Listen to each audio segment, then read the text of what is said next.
Hi everybody, welcome to the Kobe and Kukwa podcast. You are more than welcome.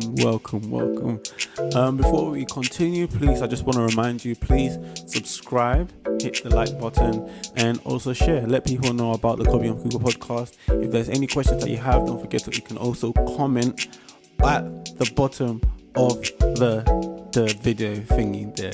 I haven't commented in the video. Comment in the comment box and let us know what you think. Ask questions or whatever you want to do, and we'll be happy to get back to you. I'm with my lovely wife today, Alberta or Kukwa or Hima, whichever one you like to call her. Actually, no, you call her. You call her Alberta. Call me or Hima, please. Call her Alberta. Call her Alberta. I'm just one person's queen. All right. So, today we have another question from you that we would like to answer before we get into the video. Okay. So this question says, I feel like I misplaced it. Okay, yes. How can you express your interest to someone who you feel has put you in the friend zone? Ooh. Yeah. Oh. I think at a stage like that, you just have to speak. And say what?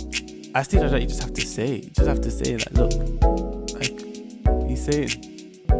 What if it's a thing that you've been friends for a very, very long time, that you are literally like brother and sister? Yeah, but even if you've been friends for a long time, at that point, if you're not feeling each other, you're not feeling each other. Like, if you're not feeling you, it's not feeling you. No, but then one person is feeling the other person. So how does the person who likes the other person go about it? I think you just have to be plain at a certain stage. Just be like, talk to them and let them know how would you say it? Me personally? Yeah. I'll put you on the spot. Well, yeah. How would I say it? I think it was just be a case of like, look, like, let me be honest with you. Like, for a while, I've been actually I've actually been feeling you. I've actually really liked you, and I don't know if you feel the same way, and it's cool if you don't. But I just had to let myself out there. I don't want it to ruin our friendship. I don't want it to ruin, the vibe that we have, because I love that and I enjoy it. But for a while, I've been feeling you. Don't feel bad for saying that you don't. If you don't, then you don't. We can move on and we can go on. There you go. There you have your tip. There you go. So try that. If it works, come and give your seed. Come and give your offering. But if it's a girl that's liking a guy, I've never been an advocate for a woman pursuing a man. I think that's just you can position yourself. Used to be chased though. Everyone's used it's not to even that. just about, because beauty is not just about looks. Yeah. Okay. And you can be inwardly beautiful, and it's not it. Because guys will see first before they chase, right? 100%. But what I'm asking is, what if it's someone who's been waiting for a while? Like, this is like the reason this I'm is saying the only person that I've actually got a vibe with. This is the only person that I'm cool with. Do you know what I mean? But he's not making any moves. There's been hints, but there's that's not what been I was any gonna moves. say. Work with what you have. Okay. You have something. Work with that. It may not be your looks. If it's may not be looks, what else could it be? Your personality. Mm-hmm. It may be your mannerisms. It may be. But then if you have values, it could be so many things. If you have good looks and a good person, if you don't have the looks and you have a personality, isn't that the definition of a friend? That's not right. You're not allowed to say that, because at the end of the day, even beauty is in the eye of the beholder. Because if they're cool. Yeah, if they're cool but you're not attracted to them. Look, there's so many pretty girls that are not married. There's so many pretty girls that can't even hold a relationship. That is a very good point. There's so many beautiful girls that can't even hold a relationship for more than a year. After a year, they're arguing, they're fighting, and the guy's looking at you like, you're beautiful, but yeah, and it's surprising when you see who men leave in a relationship to marry. Yeah, you'd be surprised. Yeah. Because sometimes you think your beauty is your advantage, but attitude stinks. It's not beauty that holds a relationship or holds a marriage together. So what I'm trying to say is, if it's a girl, work with what you have. You would know what your strengths are. You would know that thing that gives you your like that thing that sets you apart. Work with that and amplify that. And I think when you amplify that, he would see it. It's a way you position yourself, and he would be more attracted to that. And also, don't just keep in mind that I think that the biggest fear out of this, when the biggest thing that people worry about is ruining the friendship. Like, I don't want to lose them forever, so I'd rather just shut my mouth. I think if your friendship is legit, but you're gonna lose them when another guy comes to take care. Yeah, true. So shoot your shot. True. Yeah. So just shoot your shot. Just don't do it in like a disrespectful or a way that ruins everything. Like, just make it clear. Like, look, I'm not saying this to give you an ultimatum. Like, it's now or never. But it's like I just had to express myself, and I had to know how you feel about it. Damn. Do you know what it reminds me of? What, us? The way, when I proposed to you. Yeah, because you proposed to your friend. Yeah, exactly. Who does that? It was people do it. Everyone does it. Look how going to like 9 years now. Yes, of course, because everyone. No, but most people do it with someone they never. 9 years. Must have did something, right? We're not 9 years. It's getting to 9 years. No, it's getting to 8. Is this year gonna be 8? Do the maths. Yes, 8. Where are you running to? No, because I was planning next year. Where are you running to? I was thinking to plan 10 years. Yeah. I've been planning it in my mind this year, man. Nah, 10 years has to be good, man. Oh, that's a disappointment because I had some good stuff. Anyway. I mean, you can still do 9 and 10. What's stopping you? No, but 10 has to be amazing. Amen. Amazing. Anyway. Amen. Okay, so today we are speaking on some of the agreements that you should have before getting married. Okay. So this will be a very useful one for people in a relationship if you're not yet married. Yeah. But if you are married and maybe you've not made some of these agreements or you haven't come to an agreement about these things, it's also a good time for you to like self-check, self-analyze, and then make some agreements moving forward because it's for a lifetime, isn't it? Yep. So what are some of the agreements that we're talking about some of the agreements that we made before getting married. And mind you, these may not always be verbalized. So they may not always be like a sit down, sign papers kind of thing. I know some people do that. Some people take it to that extent. But these are things that evolve over time. Yeah. Yeah. But I know for a fact that... well, for those of you who didn't know, we got married in a long distance situation. So we were married for 6 years in a long distance marriage. We're in a 6 months. Did I say 6 years? Yeah, geez, I was about to say. Married 6 months long distance. We were in a long distance marriage for 6 months. Yeah. And one thing we definitely knew was that we had agreed that it was important for us to be together. Yeah. Physically together, to be in the same location. I know for a fact that there is no way that we're going to be living apart, even if it's for a year. It's not happening. Where you are going is where I'm going. So we started the process quick. As soon as we had that agreement from scratch. Like, you need to decide what the physical union is going to be like. Besides the emotional connection, we decided physically, what does this look like? It meant that we were always in the same space. I know some people for work purposes, like their husband travels for like 3 months, 6 months, and then comes back. I just knew I couldn't do that. I think I've always vocalized, like, I like being a married woman. I never want to feel like a single woman in my marriage. I never want to feel like I'm alone, like I have to do things by myself. And that's also why I made certain intentional decisions by the grace of God. Okay, so let me not just make it look like I was all above, but by the grace of God, I knew I could not be a single parent. Like, I knew it wasn't in me. I'd be so frustrated. So there's certain decisions that we just intentionally agreed on. And that was our being together physically. And I think if you're in a position where maybe your husband is he's working a lot, or work demands that he has to be in different locations, don't just go with the flow and be like, oh yeah, you know, when we get married, we'll figure things out. Because you'd be surprised how big of a factor that plays in your marriage. And I don't know, maybe like when it comes to ministry, I don't know. It could be in a situation, because I know your dad had to leave your mom and you guys. Was like, how long was that? Years. How long was that? I think we got to the UK. we got to the UK in 99. And I think he came, I don't want to give wrong dates. It was a couple of years. It was a few years. Yeah, so we got to the UK in 99. So she was doing it. He was going back and forth for a while. Not like every month or anything like that, but it would be like a few months. Where like you're going is where I'm going. If God has called you to that place, I'm moving with you. That's crazy. I'm moving with the whole family. We're going. But then, you know what? Yeah, it's funny because even when I want to like, even if I'm traveling for work, like I always have to be so gentle about the way I tell Alberta. I was like, babe, I have to go to this place for work. I don't like hates it. I don't like being alone. I really love the idea of marriage. I love the idea of companionship, and it's also one of the things I think that has made me very sensitive to people in their singleness. Like it's one of the things that pushes me to pray for people, like the ladies in our church. Like I genuinely pray for them to find partners because I know what a single life feels like. There are even times like I would call some of them and I just joke with them, and like after we've had a very long weekend at church, and I just love the idea that I can come home to someone and we can just like, spend time together. Like I don't have to struggle.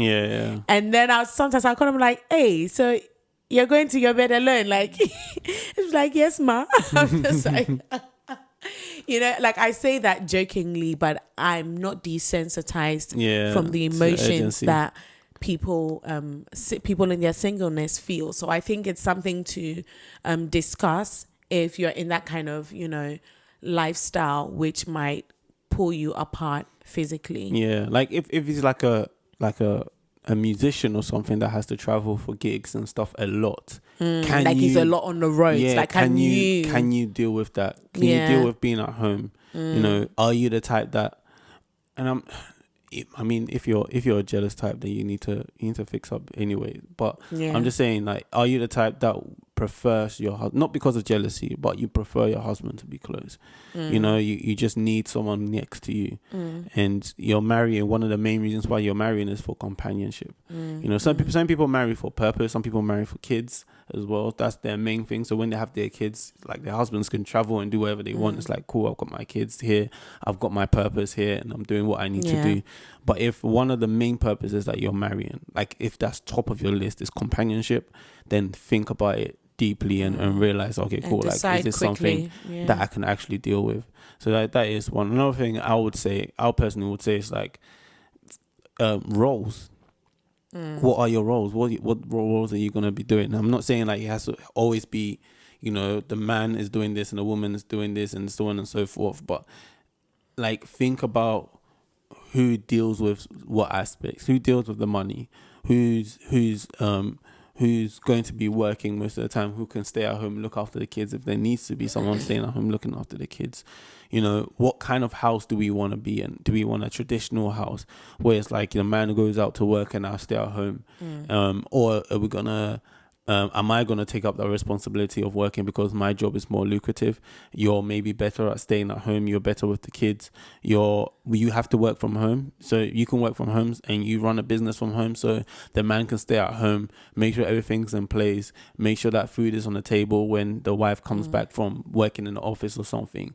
Like just figure out what things are going to work with what. That way we all know and we have a standard agreement to who's going to do what. How's it going to be done? Because if you don't have the agreement and something isn't done, then it leaves both of you frustrated. For example, on Sundays, I get the girls ready and then I get myself ready because it doesn't take me long to get myself ready myself. And then you need extra time to get ready. So in that time, I'll say, okay, cool. I'll get the girls ready. You do your makeup. You do whatever you need to do. And then I get myself ready after. It's not something that we've sat down to discuss and sign papers on and say anything. Works, it just works like that.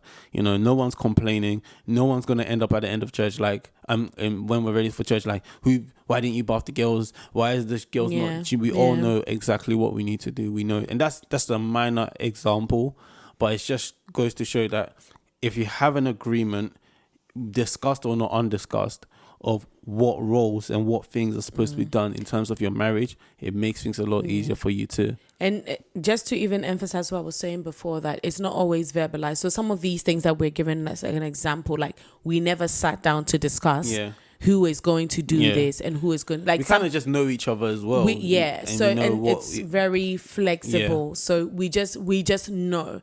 And if there's a flow that works in your home, like there's no need to force a traditional flow because that's the way it's supposed to look. Yeah. Like I always say that one of the very beautiful things about, one of the things that makes our marriage very unique is our flexibility. Like we make it work for us. We're not tied down to stereotypes, except for things that are biblical. Like there's never a scenario where we would, go against biblical order and biblical principles. That's always in check.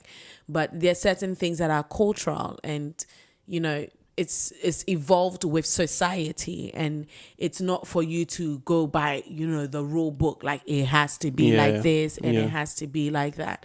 So how do I put it? It's not always vocalized, but when you see that it's working, go with the flow. It's like sometimes people say, why fix what's not broken? Yeah. If it's not broken, why fix it? So if it's working for your marriage, go. Yeah, 100%. I think you just need to figure things out. And as you get to know each other as well, you learn and you learn to determine the, like, for example, if you're with your spouse and you realize that they spend more than what they usually should, then you have to figure out in between each other, okay, maybe I should control the money because I can control it. I'm better with it. For example, if we're going to the shop and we need to get one thing and the plan is to go in and get one thing and come back, most of the time it's me going to go in, because if you go in, you're more likely, I'm not saying you will, but you're more likely to get distracted, get some other things, pick this up. But because we know each other. Is that why you always tell me to sit in the car so that you go to the shops quickly? 100%. I just say, just wait. Because and also I kind of jog. And I go a walking pace. You never go quickly. You stroll. I do go quickly. It's just that when I get in the shops, then you stroll. You take your time. You look around. Yeah, because there's things to see. And that's why they get you. But I just jog. I got tunnel vision. I'm just like, I know. I have a picture in my mind where it is, and I go exactly where it needs to go to. I mean, it's just different personalities. So we both know that when it comes to certain things, we know who is best for that thing. Yeah. So you always have to figure out what's the role, what part are you playing, what are you doing, and then we move on from there.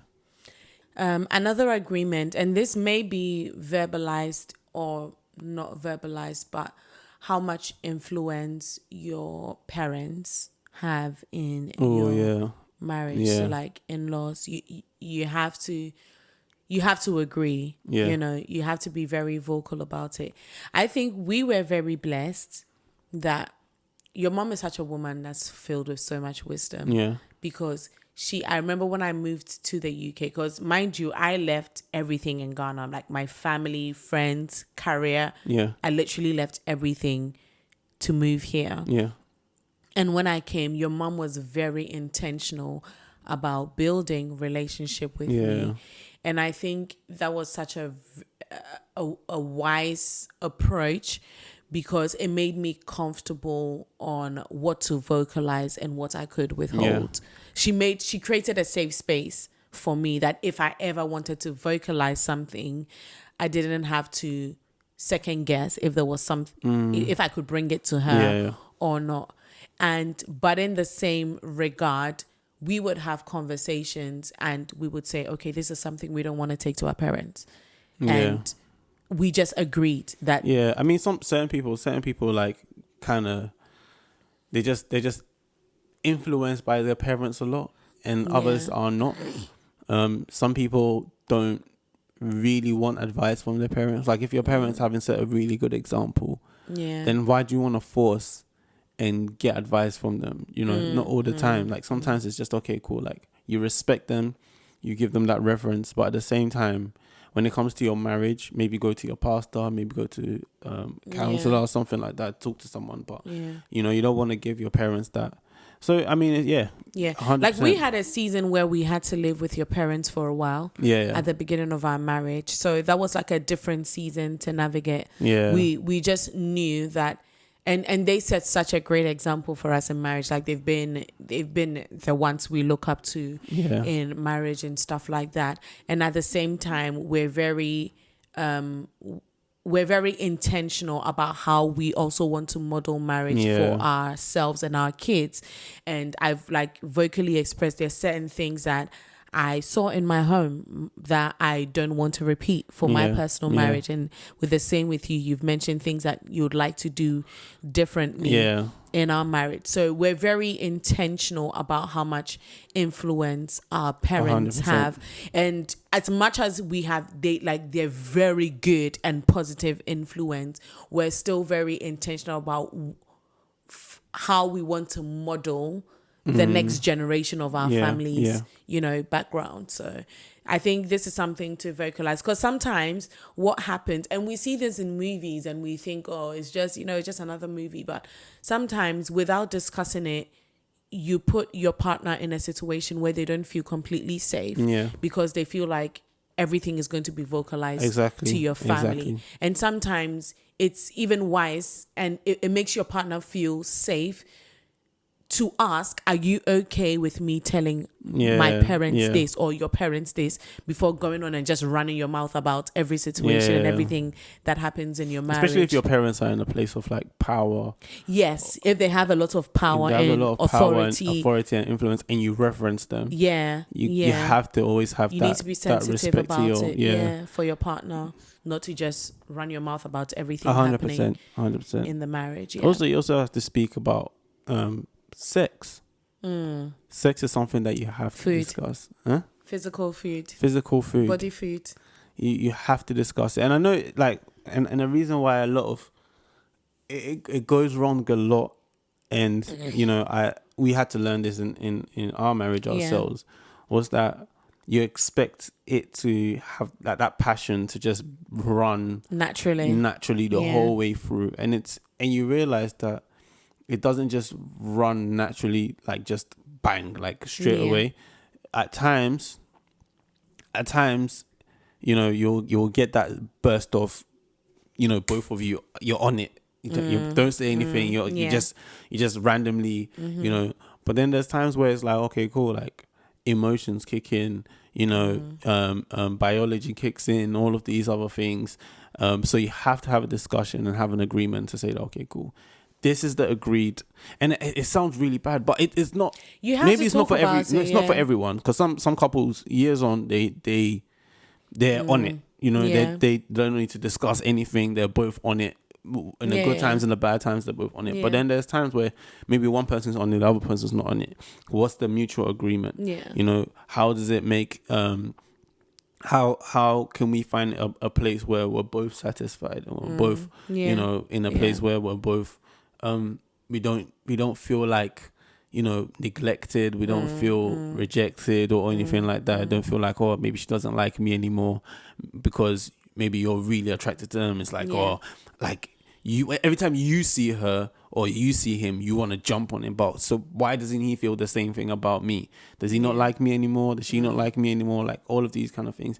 Have a discussion. Maybe it's just a case of your approach.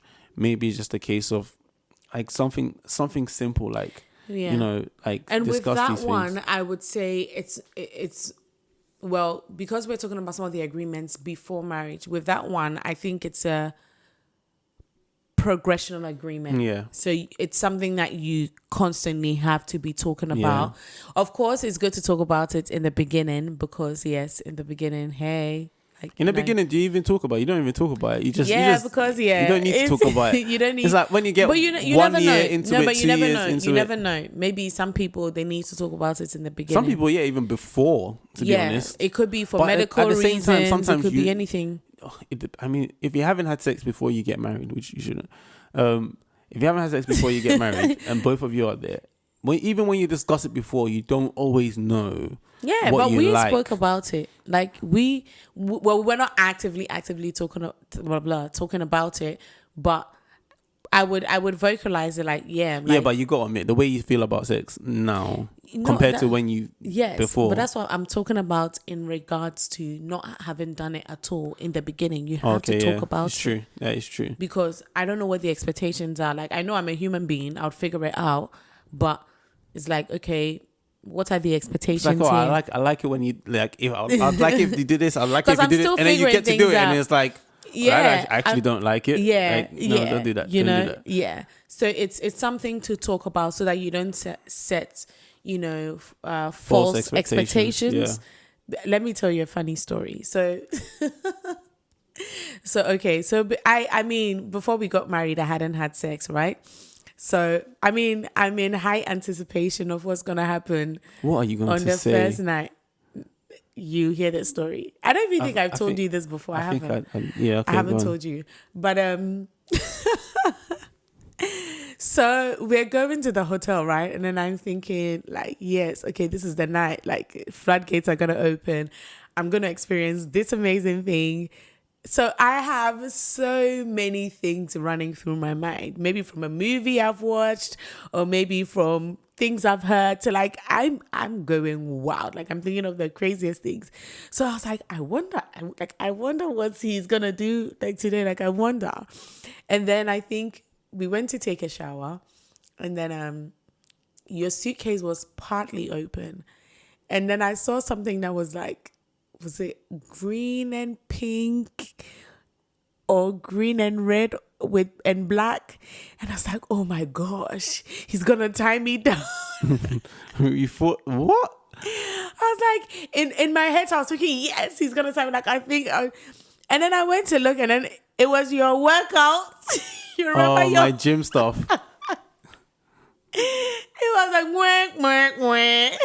There's no tying down. But that's what I'm saying. Like, at that point, I had these like wild expectations. I didn't know that you were also very mindful of it being my first experience. Exactly. And you didn't want to go. I didn't want to scare you. You didn't want to scare me, right? But that's the thing. Like, although we spoke about it, it for me, in that small moment, it was just like a level of disappointment, but not realizing that, if you had spoken about it, then he would have said, okay, I'm not trying to scare you on your first night. To be honest, like, if you had said, okay, cool, this is the kind of vibe I'm going for. But that's what I'm saying. It was just false expectations. I just saw that. Tie you up, you know. I you was were ready. excited.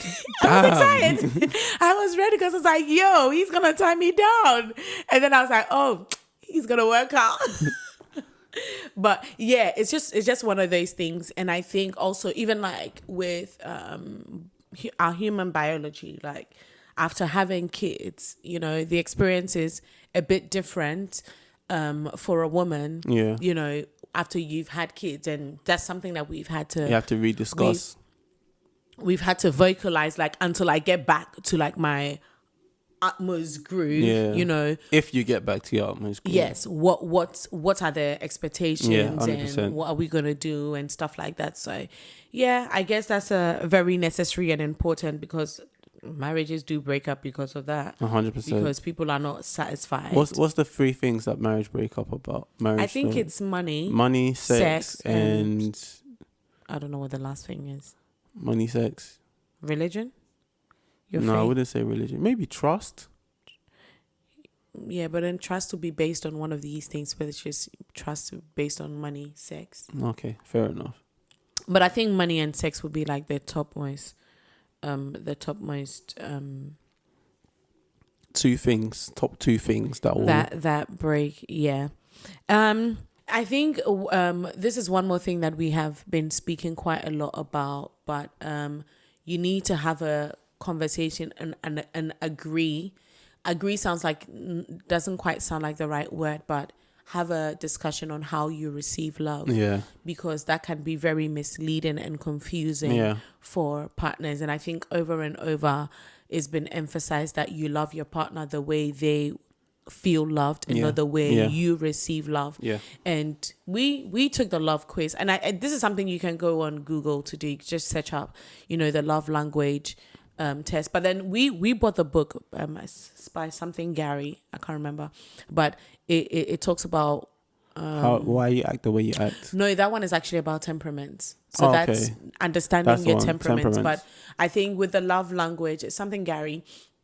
But you can just find it, the different five love languages. We'll look for it and then I'll put it on the thing on the screen. And then figure out how your partner receives love, and then express your love to them that way, so that you're not setting yourself up for some kind of frustration. Yeah. The thing with love languages is that it does change over a period of time. It changes. It doesn't always stay the same. Yeah. So I've even noticed that personally. I've had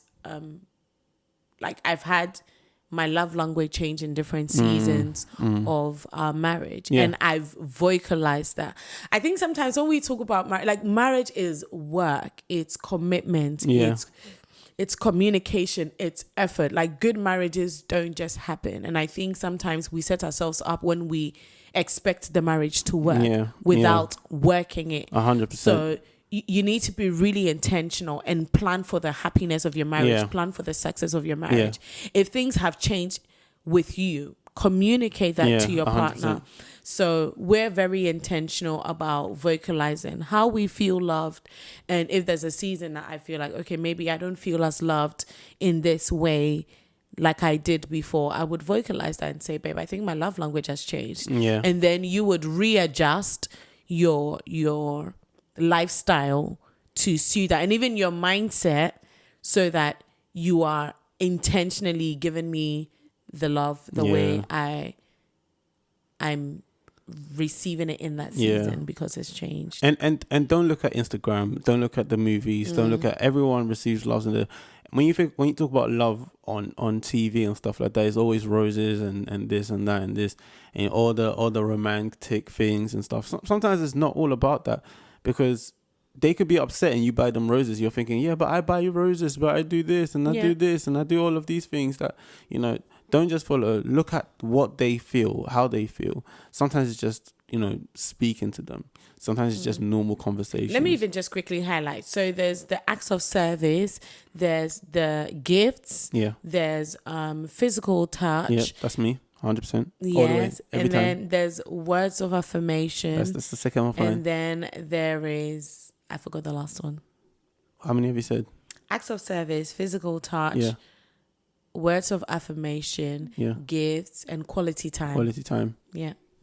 So it's just up to you just have to learn. Pardon? Do you want to regroup? Is sounding very.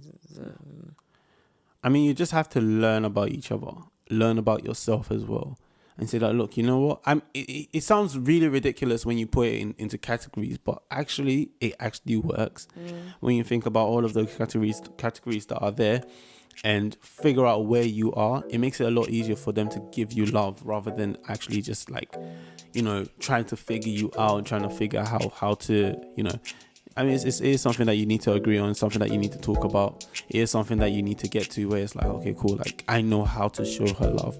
I know how to express, a deep connection with my spouse. So 100% discuss it, talk about it, and figure things out. Yeah. I think that's all we've got time for today. Yes. If there are any more, contributions that you have, maybe things that you agreed on with your partner before getting married or in a relationship, we're happy to hear your thoughts. Let us know down in the comment box. Don't forget to like, share, subscribe, good ratings and all that good stuff. Yeah. So we'll catch you guys next week, and it's been Kobe and Kukwa on the Kobe and Kukwa podcast. Have a great week. Stay blessed. Bye-bye.